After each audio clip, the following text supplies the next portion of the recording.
I never get tired of this view. Hey, what's up? This is Brian Kuzmar with Commercial Rare Coins and Precious Metals in beautiful, obviously lovely Lauderdale by the Sea. Gorgeous day out there. And let's see what's happening in markets today. Well, definitely monkey hammered. About 20 minutes ago, I looked at the markets. They were sitting around 1848 for gold, and silver was over that $25 mark. I go to do the show about 20 minutes later, and boom and bang, what the heck happens? It's down a little bit. But let's get into some minor monkey hammering. Remember what I told you about buying the dips. So today's monkey hammering allows you to buy a little cheaper if you didn't buy this week. And if you were thinking of selling, save it for another day. Anyways, the news out there, like yesterday, gosh, I feel like the bearer of bad news, but I am not the bearer of bad news. I'm just kind of repeating what you're seeing anyway. Futures slide on doubt Biden can pass a $1.9 trillion stimulus. Reflation trade fizzles. Isn't it amazing that the economy is so fixed and so hooked like a drug addict on stimulus? It's just crazy. It's insane. This is not a real market, a real economy. This is a propped up. It's like a dike with a hole in it that they keep putting band-aids on over and over, and it keeps renewed leaks. I mean, they need to fix something, not keep trying to band-aid this thing, because it's bad. You know, when stocks and futures and the economy entirely depends on whether someone's going to get free money or not. Whoa, watch out, folks. You're living in crazy world. Anyways, this is not good. Yesterday's news was not good. We've had a kind of tirade of bad financial news these last couple of days, which is kind of odd. Doesn't make sense, and I'll get to that in a little bit. U.S. retail sales tumble for the third straight month on slump in restaurant online. Well, who didn't know that? Restaurants are pretty much done for. You can thank officials all over the world for doing that, government officials for closing restaurants and unemploying millions and millions of people. Boy, I'm waiting for the anger to bubble up at some point. I'm wondering where. It looks like it's the U.S. first. Maybe not. I've heard Germany and the U.K., and people are getting very angry about this. People don't necessarily want free money. People like to work. Some people like to work. Anyways, just bad news overall. And this guy made an excellent point here. Biden's banana republic. And I brought this point up many times, although I haven't talked to, and again, this is the economy. Politics has a lot to do with the economy. The economy has a lot to do with what our gold and silver prices are going to do. So I'm not just willy-nilly going to run into politics just to make a point, although I will occasionally. But this has a lot to do with the economy, and we'll get into that also. I believe, and I've been saying that we're probably headed for some inflation. I don't know about hyperinflation, but some big inflation. We're also probably heading for some very hard economic times. Obviously, the restaurant industry is down. Obviously, a lot of service industries are probably way down. A lot of businesses are going to be going out here very shortly. More unemployment, more people not working. So I kind of get that, but who caused that? It's funny. I love people. There's people, and let's say entities and governments that create major problems. They create the major problems through their own stupid decisions. They screw things up so badly. And then you know what they do? They come along and act like they're your best friends and, hey, here, let me fix this. And that's exactly what we've got going on here. But anyways, as I've been saying, the economy's been really bad for quite some time. Before the coronavirus, the Fed was pumping out huge amount of money. There was big problems before even the coronavirus. And then when the coronavirus, it's like the nail in the coffin. What we're seeing is just the delayed results of all this, and also stimulus. They're pumping out that stimulus to keep the economy treading water before it goes under. And let's read this right here. Donald Trump is probably the luckiest president candidate in history to have lost an election. He doesn't realize it yet, but he suffers from a self-inflicted wound in the final moments of his presidency. Nor does Biden yet realize how unlucky he is to have won. I felt this all along, whoever inherited this upcoming financial mess, and it was going to happen regardless of who won, was going to be big issues. But that will soon, as the presidency goes from crisis to crisis in all areas, from monetary to fiscal to social and political. Well, I think if you look at the fiscal, social, and political, and again, what I was just saying, that this all ties in together now, and again, especially with us gold folks and silver folks. Very little will go right during his presidency, and that's obviously true. Let me move down here because he made a couple interesting points down here. Let's see. Well, surprise, the debt today is 27 trillion. That can be rounded up to 28 trillion. Last I remember, it was 12 trillion, wasn't it? It's doubled since Obama, and it's going to double even more, I would bet. And let's take a look at this. U.S. debt on average doubled every 8 years since Reagan took over in '81. So our debt has doubled. It's not just Trump's administration or Obama's. It's just poorly run, badly run, and our debt has doubled. What, every 8 years since Reagan in 1981, and I don't know that you can necessarily blame Reagan. It was just central banks that have done this. Even worse than the debt explosion is the lack of tax revenue to finance this escalating chronic budget deficits. The U.S. economy now clearly fits the definition of a banana republic. How so? In political science, the term banana republic describes a politically unstable country with an economy dependent upon the exportation of a limited resource product, such as bananas or minerals. I love the point that this gentleman makes, and it never even occurred to me to kind of make the reference to a banana republic. In this case, the U.S., the product they export is U.S. dollars printed out of thin air. Wow, that's mind-blowing. Think about that for a moment, but how true is that? So perhaps we have become a banana republic. And like all banana republics, the U.S. economy and social structure is now on the way to perdition with virtually nil chance for Biden company to reverse the inevitable course of events. Absolutely true. Great article. I'm going to suggest you read this. And this is on Zero Hedge, by the way. I used to have the Wall Street Journal subscription for like 15 years, and I had to cancel it, which is so awful. You couldn't get past their political narrative, and they had a narrative all the time.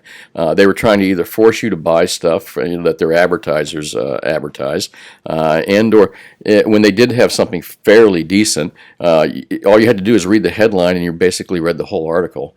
But anyways, to go on from there, I'm a big fan of Zero Hedge. You can read Zero Hedge for free, but if you don't want to get all the ads, and the ads do get heavy and stacked up, it'll freeze up your computer.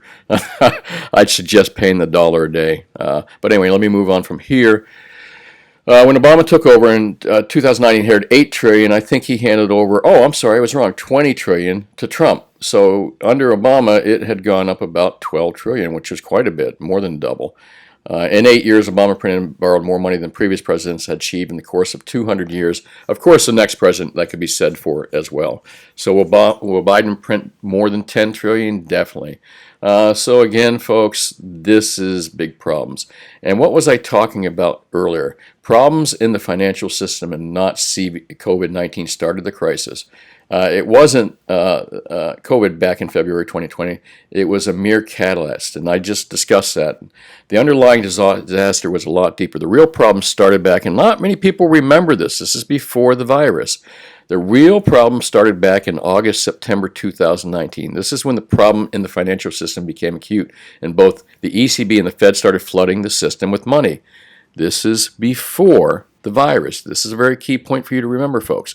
Before the virus, we were having major issues. From 2008 up to 2019, they never fixed anything. They were sort of flooding the market with money. And they had, in August and September, something really bad happened, and they had to really flood the money with tons of money. So we were in a critical tipping point before the virus. So I don't even know what this virus throws into the equation as far as the economy goes. Interesting. So anyways, between the Fed and the ECB, just under $8 trillion of money has been created digitally since September 2019. Again, I remember this is pre-virus, so the virus has nothing to do with this. They were in major trouble before. And it's really scandalous to call it money since it is no different than monopoly. So he talks about fiat currency as well. Also talks about markets, stocks, gold. Here you go. He pointed out the same, great article, by the way, and I'm going to highly suggest you read this. The boys were at it again on Friday. This was last week at 9 a.m. European time. Gold was $1,905 at the time, moved down $30 in one move. According to our source, remember what I told you about monkey hammering? That's called monkey hammering. According to our sources, a sell order for 1.4 million ounces went through COMEX with a value of $2.7 billion. This was most clearly one of the bullion banks acting with the BIS, Bank for International Settlements in Basel. And this guy points out exactly what I've always said and what we always say. No sane trader would ever dump 1.4 million ounces of gold in one go in a liquid. Remember, slow, quiet markets when no one's trading. That's what I've been talking about for months. That's when they do it. If he did, he would be fired on the spot. This is when they bang the gold prices mostly. Or really when the trading is super slow and there's not much trading going on, and it's kind of a liquid, that's when they bang the markets. And nobody would do that with their right mind. I mean, Ted Butler was pointing that out years ago. I've said it for years. Who would sell at that time in the morning when there's no buyers? That's like some idiot in the company, unless there was some intent behind it. And obviously, no smart person would do it. So as he points out, and as I've always said, and Ted Butler has said for longer than I have, this was clear manipulation. The big short position of the bullion banks clearly necessitated a lower gold price. And that's absolutely true. And you can see it in the graph here. Wow, superb article. I'd even tag this one and read it a few times, folks. It was well done. It's authored by Egon von Geyser from viagoldswitzerland.com.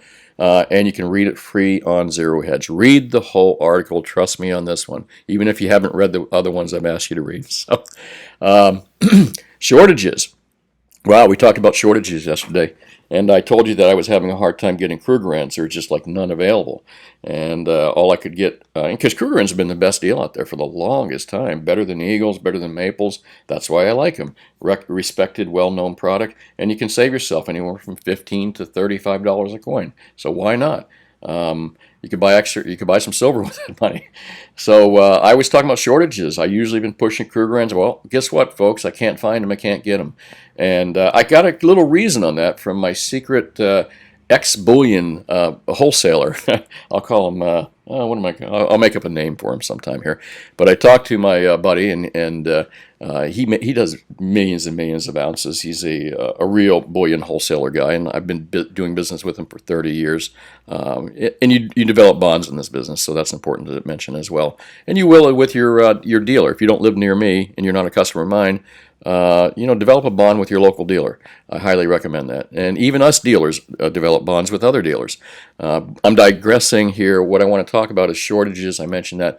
And I can't get Krugerrands right now. So I asked my dealer, I said, why are Krugerrands not available? And I guess they're just sold out. They can't find them locally.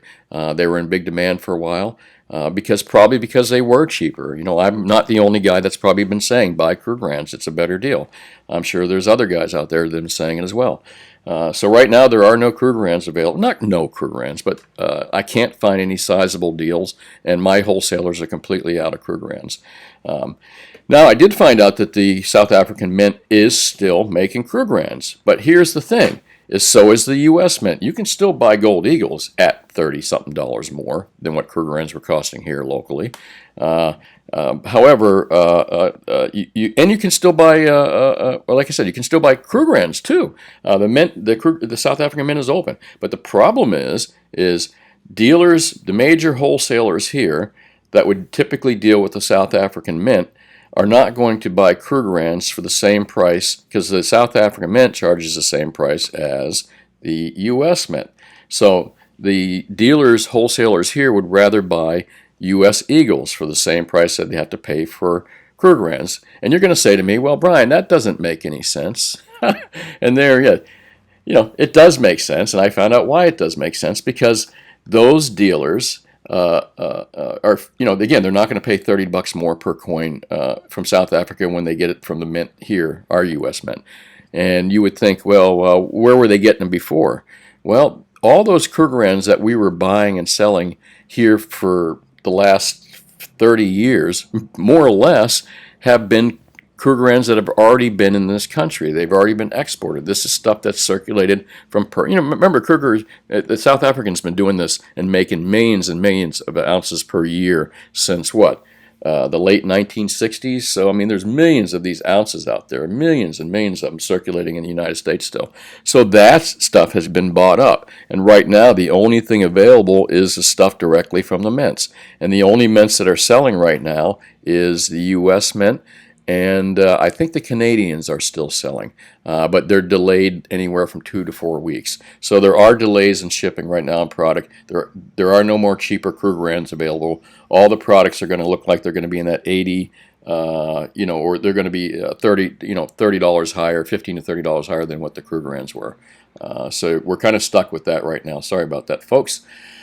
But that's the way it is. And silver seems to be a little more available right now, but I suspect there's going to be some shortages on some things. And again, something else that does not make sense? Why is gold and silver prices down? Look at that. It's not much. It's a good little dip buy for you silver and gold people. I mean, look at that. Silver down 70 cents. But silver's a wild and crazy brother of gold. Or sibling, I should say, in today's world. And gold is down about $8, and even platinum down a little bit today. So not making any sense, and nobody buys palladium, so I won't even talk about it. So this is not making any sense, given that we're selling so much gold and silver and platinum. It's just crazy. It's just flying off the shelf, mostly gold and silver. And there's shortages out there in product. It just doesn't make sense that prices would be down this morning unless there's some more monkey hammering. And who did the monkey hammering? Well, we read that article right here. The monkey hammering was done by Biz, probably, or somebody that was just trying to drive the market down for whatever reason. But it only lasts for a little while. Remember, these dips don't last long, and eventually we'll be back up where we were.